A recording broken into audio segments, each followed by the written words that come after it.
It was a big deal. Actually, somebody named the town, or somebody agreed to name the town, the Snowmobile City of USA. Uh, it brought a lot of people in here. 67 and 68, we drew about 12,000 spectators at the race. And that's the biggest crowd that was ever brought into Lancaster at any time of year. So it really was a pretty big deal. So bigger than the Lancaster Fair. Well, Lancaster Fair over the entire 4 days, fair traditionally was drawing about 35,000 people then. But for a 2-day event, that was the biggest crowd that had ever been drawn, and probably ever has. Ever drawn to Lancaster in a single day. Yes. Yep. That's a pretty amazing thing. It is. It is. It was a big deal. All of the rooming places in town, the motels, the hotels that we had then, the eating places, it really was a 2-day, a 3-day boom to the town of Lancaster, especially in the wintertime when the town is basically gone to sleep. Downtown Lancaster during the Grand Prix, how would the town be involved? How would the town look? Well, the first thing you'd notice is a lot of snowmobiles. The town was very relaxed on enforcement of what snowmobiles could do at that time. You could ride on the sidewalks and not get in a lot of trouble. If the streets were snow covered, you could ride on those. One thing that the Grand Prix did have in their favor was the Chief of Police, which was Whitey Leonard, was very involved in the Grand Prix. So that helped the issue out.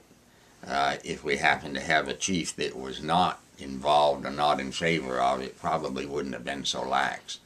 But it did generate a huge amount of economy for the town of Lancaster, so most people were very acceptable for what went on.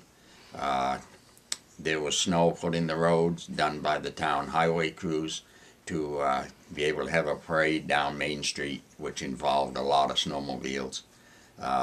There was a snowmobile queen that was chosen each year, and she usually led the parade. It was a pretty big deal for back then. And what happened? How did it die? Well, I'm really not sure. Snowmobiling died in general in the mid to late 70s. Didn't die totally out, but a lot of manufacturers went away. At one time there were 70 manufacturers of different brands of snowmobiles, and today there's only 4. So that was a lot of the cause of it. The gas crunch was a big thing in the mid-70s that stopped a lot of it. The Lancaster Snowdrifters, the club had slowed down, had lost a lot of members. The Chamber of Commerce took the Grand Prix over and ran it for several years after that. But mostly I believe that the interest in snowmobile racing went away. And for several years there was no racing in any area around New England.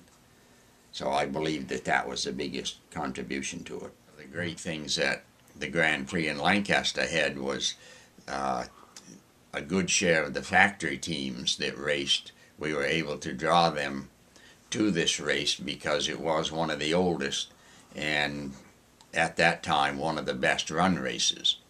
And if you planned on having a factory team at your race, then you needed to be in touch with them with your date for the next year as early as possible.